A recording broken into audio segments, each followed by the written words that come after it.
When a narcissist betrays you, there is a moment, quiet, almost imperceptible, where the story you thought you were living splits open, and in that split, something you never asked for begins, an awakening they never meant to trigger. Betrayal becomes the crack in the mask, the tiny fracture where the archetype of the trickster collapses under its own weight. What was once mysterious and magnetic begins to look strangely human, even small, and that shift, that first glimpse behind the mask, is where your power begins to return. If you're watching this, chances are you've internalized a quiet, painful illusion without even realizing it. The illusion that their betrayal happened because you weren't enough, not patient enough, not attentive enough, not strong enough, not worthy enough for loyalty. Most men blame themselves before they even consider anything else. They assume that if the relationship fell apart, it must be because they failed to hold it together. That illusion is heavy because it doesn't feel like a belief. It feels like the truth, but it isn't. And the crack created by the betrayal is also the crack where that illusion starts to lose its grip. The moment they try to break you is actually the moment they lose psychological leverage. At first, your mind can't accept that. You might feel the old panic rising, the tightening in the chest, the sense that something essential has been ripped out of you, the ache of hoping they'll come back with an explanation that finally makes everything make sense. That reaction isn't foolish. It's familiar. It's your old wound, the part shaped by a mother who couldn't attune, or a father who couldn't stay, colliding with the narcissist's need for dominance. They tap into the unfinished story inside you, the story that whispers, if they leave, something is wrong with me, even though the truth is far more complex, far more human. That's the shadow conflict at the heart of this dynamic. Not shadow in the mystical sense, but shadow as Jung described it. The parts of ourselves we don't see clearly because they were not welcomed in childhood. The hunger for validation, the fear of being abandoned, the belief that love has to be earned. A narcissist senses these places instinctively, like someone pressing on a bruise to see how deeply your pain runs. They don't do it because they're powerful. They do it because they're terrified of feeling small, and control is the only strategy they trust to avoid that feeling. And yet, betrayal disrupts their strategy. It pushes you into a neurological collision you can't ignore. In the idealization phase, your brain was flooded with dopamine and oxytocin, the neurotransmitters of bonding, reward, and safety. When the cycle shifted into devaluation and discard, your system experienced something like withdrawal. Betrayal is the crash after the high. The moment your body realizes the person it associated with reward is also the source of threat. This isn't melodrama, it's chemistry. And chemistry is honest even when people aren't. Now here is the first destabilizing reframe. The pain you feel right now is not evidence that they were the right person. It's evidence that your nervous system was overtrained to treat their attention as oxygen. Pain is not proof of love. It is proof of conditioning, and conditioning can be rewired. If Machiavelli were narrating this moment, he'd say that trust placed in someone who serves only themselves will eventually be used against you. Not because you are naive, but because they cannot act outside their nature.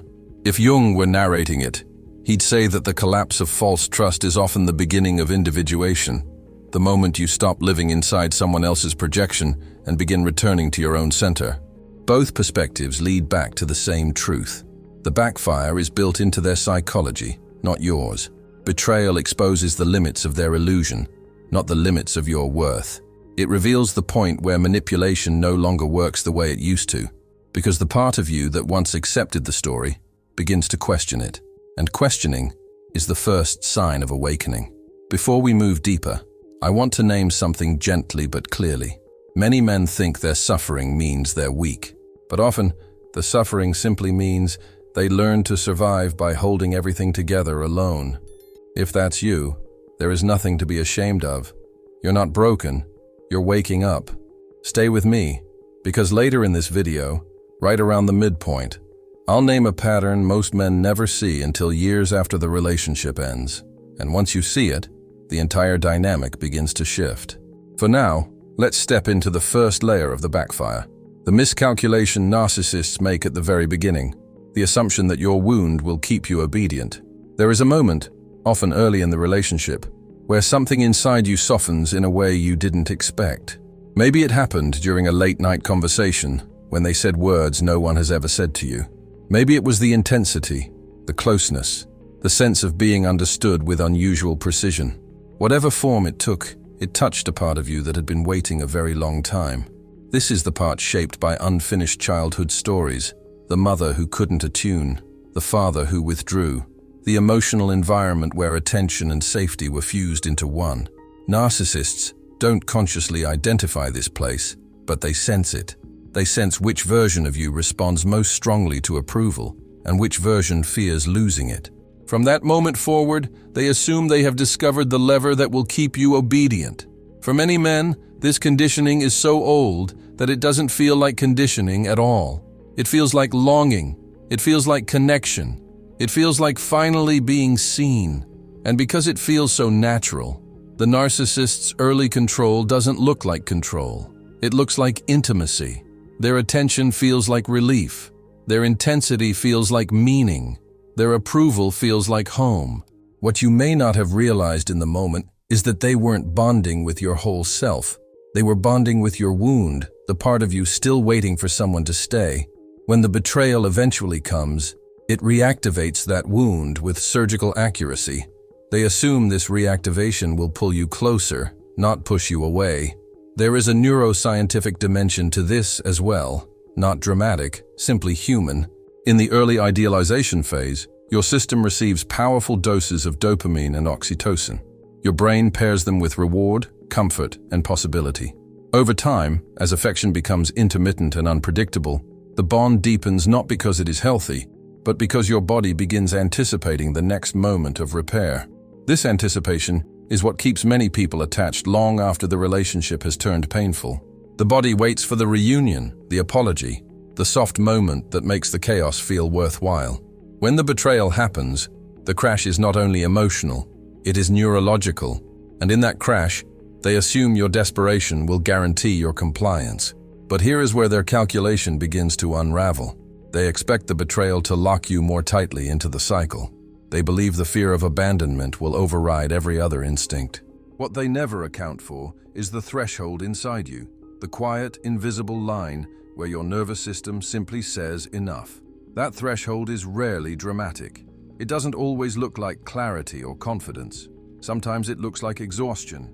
Sometimes it looks like numbness. Sometimes it looks like the moment you wake up and realize you cannot continue bargaining with yourself to keep a relationship alive. Strength doesn't announce itself. It often arrives disguised as depletion. And when you reach that threshold, their strategy collapses, not because you mastered the dynamic overnight, but because their model of your psychology was incomplete. They underestimated the part of you that knows dignity, the part that remembers peace, the part that has grown tired of negotiating for the basic right to feel valued. Narcissists assume your need for them is permanent. They forget that pain can become a teacher. They forget that even trauma bonds weaken when they stop offering relief. They forget that your loyalty has a breaking point, even if you don't recognize that point until you reach it. If you pay attention, you can sense the moment they realize something is changing. Their communication shifts. Early on, they speak from superiority, dismissiveness, condescension, subtle belittling. But when the bond loosens, their tone becomes uncertain. Instead of declaring, they begin probing. They send messages that test your feelings. Are you still upset? I guess you don't care anymore. These aren't attempts to reconnect. They are attempts to measure control. What they fear is not losing you.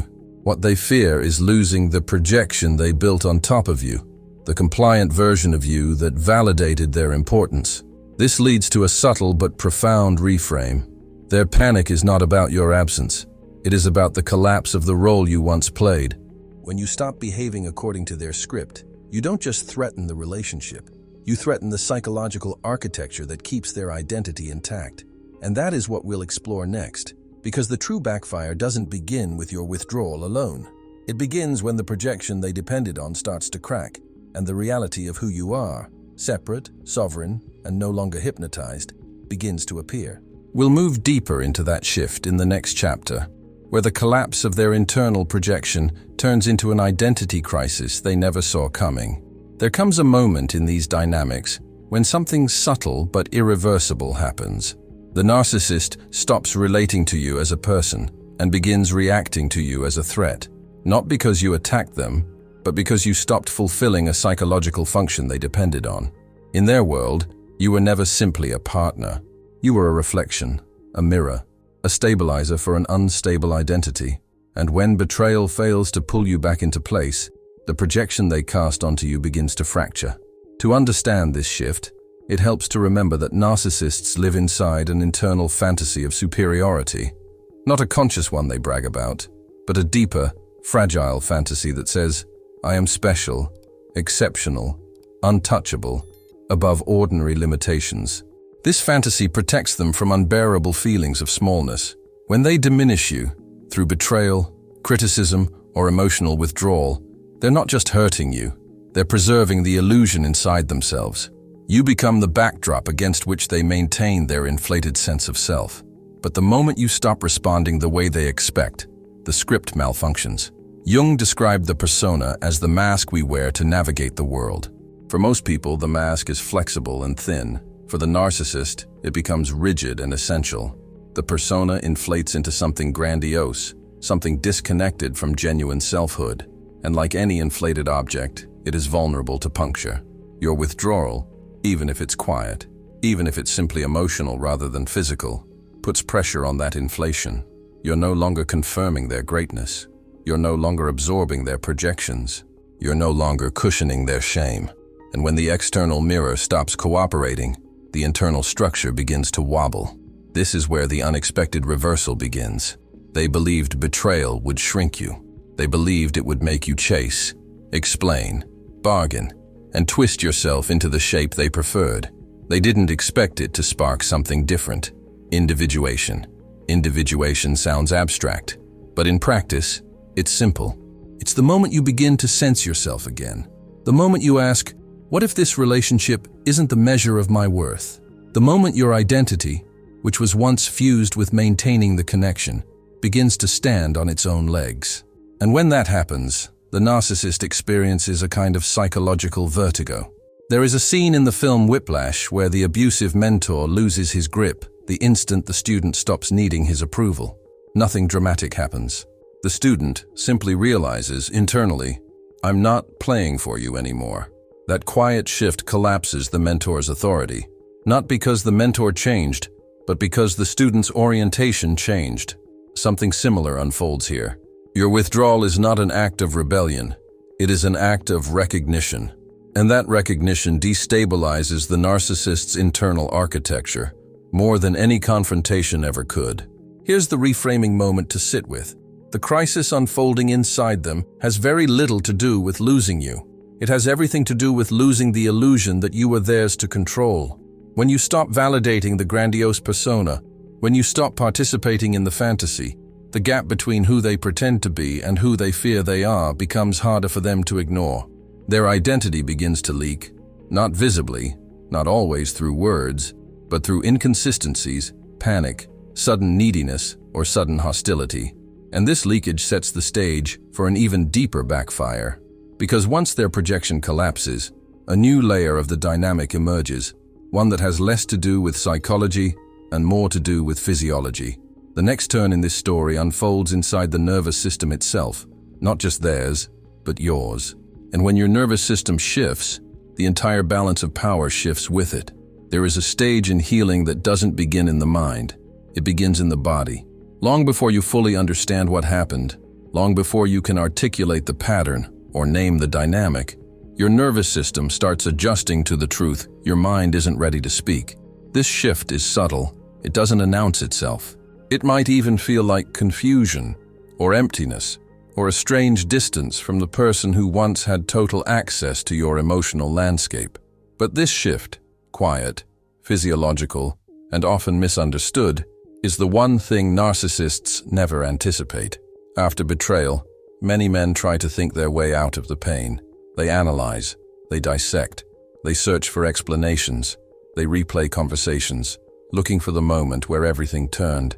Intellectually, they may understand the relationship on a level that feels almost clinical.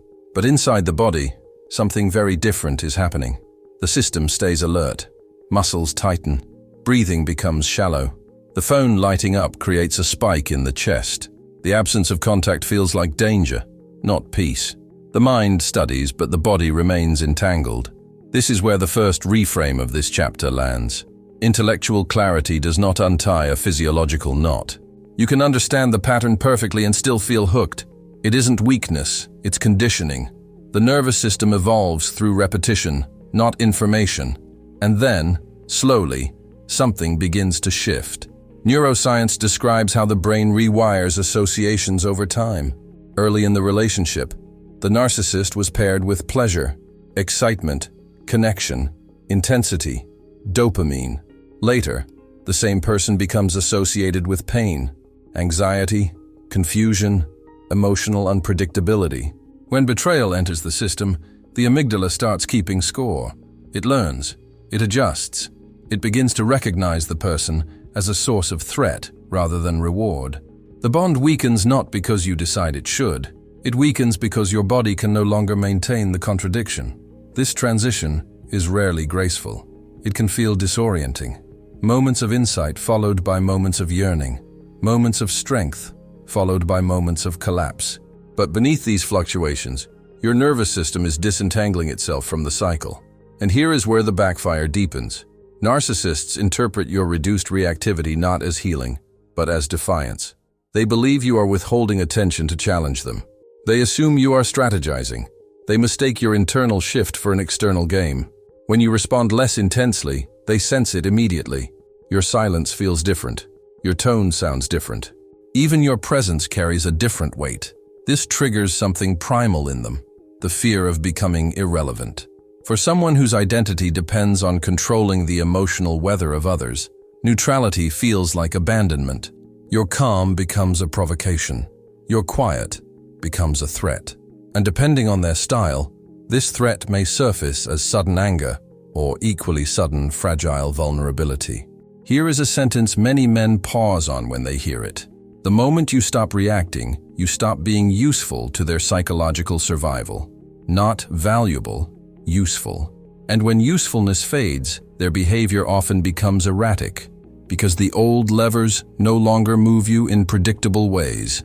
If you want to explore this shift more consciously, one small experiment can help you sense the difference between reacting and choosing. Before responding to any message or memory, take half a minute to notice your breath and the weight of your body on the chair or the floor. Not to suppress emotion, not to perform calmness, but simply to give your nervous system time to register the present moment. This small space of awareness interrupts the automatic cycle of reaction. It doesn't resolve the bond, but it changes the rhythm of how the bond behaves inside you. And here is the deeper meaning. As your nervous system begins to reclaim neutrality, you start discovering a version of yourself that isn't organized around their approval or disapproval. This discovery is what cracks their sense of power, because their power was never about dominance, it was about predictability. Once you become less predictable, not because you're playing a role, but because you're coming home to yourself, the dynamic shifts entirely. This physiological opening leads directly to what unfolds next. The moment when sovereignty returns and the relational architecture they depended on begins to collapse from the inside. There is a turning point in this journey that almost always arrives quietly, not with triumph, not with certainty, but with a subtle shift in where your life gets its meaning from. For a long time, the relationship may have been the central axis around which your identity revolved. Not because you lacked purpose, but because the emotional intensity blurred everything else. You lived in reaction to their moods, their silence, their sudden warmth, their sudden coldness. The relationship became a gravitational field. It pulled your attention, your energy, and sometimes even your sense of self into its orbit. Narcissists rely on this. They count on it. Their entire strategy is built on the assumption that you will not know who you are without the dynamic. Many men describe this stage with a sentence that speaks more truth than they realize. I didn't know who I was without her. It's not weakness, it's fusion. It's what happens when the longing for connection meets someone skilled at using that longing for control. And for a while it works. You shape yourself around the relationship, hoping the effort will stabilize it. You make yourself smaller in certain places and larger in others, trying to become someone they won't discard. But eventually, something in you begins to reorient. It may start with returning to a habit you once loved, or rediscovering the satisfaction of a physical routine, or feeling the faint pulse of curiosity about your own goals again. As you follow these threads, your attention starts shifting away from managing their emotional landscape and back toward your own life. This is sovereignty, not dominance, not rebellion, but self-authorship. And when sovereignty returns, their power structure begins to crack. A helpful frame here is Nietzsche's idea of the will to power, not the distorted version often used to justify domination, but the deeper meaning, the impulse towards self-mastery, growth, and alignment with one's own potential. Narcissists imitate this, but only in external form. They chase admiration, status, control. But inside, there is little self-governance, little inner discipline. Their will to power is hollow because it depends entirely on how others respond to them. When you begin strengthening your inner world, even in modest, grounded ways, the contrast exposes the fragility of their posture. An inversion begins to unfold. They expected your collapse. They expected your identity to stay entangled with theirs. Instead, you regain the capacity to direct your energy inward. You start inhabiting yourself again. And as you do, their behavior often shifts in unpredictable ways. For some, it appears as sudden sweetness, nostalgia, or a carefully curated softness meant to pull you back. For others, it surfaces as irritation or accusation. You're different. You don't care. You've changed. What they are reacting to isn't the change itself, but the loss of the emotional leverage they once had. Men in support communities around the world describe a similar moment. One man from Brazil explained that once he returned to training, focused on his work, and re-established small daily practices of purpose, his ex moved from indifference to charm to anger, all within a short span. It wasn't the routines that affected her. It was the shift in his internal center of gravity. He was no longer orbiting her, and when the orbit breaks, the illusion of power breaks with it. Here is a reframing line to carry forward. When you rebuild your inner world, you don't become unkind or unreachable. You become unmanipulable. And for someone who relies on emotional manipulation to regulate their own psychological instability, this is not a small loss. It is foundational. As sovereignty strengthens, a deeper transformation approaches, one that moves beyond psychology into something more existential. Because the final backfire doesn't surface when you detach emotionally or rebuild your routines. It emerges when you stop functioning as a mirror entirely. That is the moment they are forced to confront the one thing they spent their whole lives avoiding, the unfiltered reflection of themselves. There is a threshold in this process that marks the true beginning of the end, not of the relationship itself, but of the psychological hold they once had over you. It happens when you stop functioning as their mirror, not through defiance, not through retaliation, but through an internal shift so steady and quiet that it almost goes unnoticed. You no longer absorb their projections. You no longer contort yourself to manage their reactions. You no longer carry the emotional weight that never belonged to you in the first place. And in that absence, something remarkable happens. They are forced to confront themselves. For a narcissist, this confrontation is not philosophical. It is terror. Beneath the arrogance, beneath the manipulation, beneath the cold certainty with which they move through the world, there sits a hollow space. The emptiness Jung described as a hollowed persona, a mask stretched tightly over a self that never fully formed. Rage is often the shield that protects this emptiness. Control is the strategy that quiets it. But when the mirror is removed, the shield cracks and the silence grows louder. Projection has always been their psychological survival mechanism. When they feel shame, they accuse you of being weak. When they feel fear, they call you insecure. When they feel rage, they describe you as reactive. The discomfort is pushed outward, displaced onto whoever stands closest. As long as you react, defend, explain, or absorb their accusations, the mechanism works. You carry what they cannot face. But when you stop playing that role, when you no longer take responsibility for emotions that originated in them, the projection has nowhere to land. It ricochets back in their direction. This is projection withdrawal. And although the term sounds clinical, the experience is deeply human. The narcissist loses access to the emotional container they once relied on. You were the buffer between them and their inner chaos. You were the filter that made their self-image feel stable. You were the one who reassured, argued, soothed, or absorbed. When that container disappears, their internal world becomes harder to navigate. The emptiness becomes harder to ignore. The shame becomes harder to disown. Here is a line that often clarifies this moment. The real backfire is not that you moved on. It's that you stopped playing the role that protected them from themselves. Narcissists do not fear rejection the way most people do. They fear exposure. They fear the collapse of the illusion that they are superior, untouchable, or beyond the needs that make the rest of us human. When you stop participating in the illusion, the collapse becomes unavoidable. Men who have lived through this dynamic often describe a similar moment of realization. One wrote, "The day I stopped defending myself was the day she panicked the most. It was like she couldn't hear her own mind without me to drown it out." That description captures the essence of this stage, the disorientation that occurs when the narcissist can no longer use you as psychic insulation. With you no longer absorbing the projections, they are confronted with the echoes of their own thoughts. This is another point where the viewer's understanding subtly shifts. Your silence is not a weapon. It is a boundary, and boundaries create clarity. Not for them, for you. Because when you stop functioning as a mirror, you discover how much of your identity had been shaped in response to their narrative. And in that discovery, you begin stepping out of the story entirely. That step is not the end of the journey, but it is the doorway to the final truth. Betrayal was not just an injury, it was an initiation. It opened the path toward a life where your identity is no longer defined by someone else's insecurities. And that is where we move next, into the conclusion, where the backfire becomes complete, not through revenge, but through authorship. There is a moment near the end of this journey that doesn't feel like triumph. It feels like quiet. It feels like the absence of the old pull, the old urgency, the old need to prove something to someone who never truly saw you. That quiet is not emptiness, it is authorship.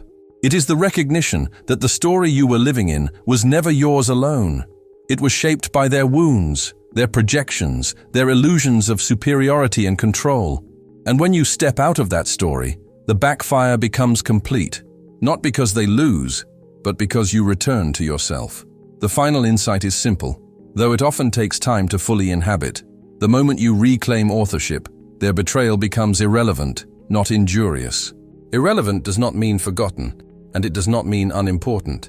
It means the event no longer determines your identity. It no longer dictates the rhythm of your days or the quality of your self-regard. Betrayal becomes a chapter rather than the title of the book. You begin to see that the pain you carried was not a signal of inadequacy, but a reflection of how deeply you once tried to love. And when you understand that, something loosens, something breathes. If we return to the symbolic frame that opened this video, the narcissist operated as a kind of modern trickster, clever, charming, unpredictable, always one step ahead. But the trickster archetype only functions when the hero keeps falling for the same illusion. Once the hero starts seeing through the mask, the trickster loses power without a fight. You are no longer seduced by the chaos. You are no longer captivated by the highs. You are no longer willing to carry the blame for someone else's unhealed shadow. The archetype collapses because the role you once played dissolves. Your inner world begins to shift in ways that are almost bodily. You may feel a clarity in the chest where there used to be tightness, or a steadiness in your breath where there used to be spikes of anxiety. A subtle sense of standing on your own ground. It is similar to a snake shedding its old skin. The old identity, the one shaped by the dynamic, the one constantly adjusting to someone else's instability, no longer fits. You step out of it not through force, but through growth. And just like the skin left behind, the identity they once controlled becomes something you can observe rather than inhabit. This is where meaning begins to take shape. Betrayal stops being a moment that broke you and becomes an initiation into a deeper understanding of yourself. You see the patterns you carried in, the wounds that made you vulnerable, the ways the relationship reflected unfinished parts of your story. And instead of drowning in those realizations, you begin integrating them. Not perfectly, not instantly, but steadily. This is not about becoming untouchable. It is about becoming whole. And now, A final question to hold gently. Who are you when your worth is no longer negotiated through someone else's instability? That question is not meant to be answered quickly. It is meant to open something in you, a sense of possibility, a sense of direction, a sense of life returning to its rightful center. If any part of this mapped your experience, you are welcome to leave a single line below. Not an explanation, not a confession, just a signal, a sentence, a word, a reflection. It reminds others walking the same path that they are not alone, and it marks the moment you stepped out of the story and back into yourself.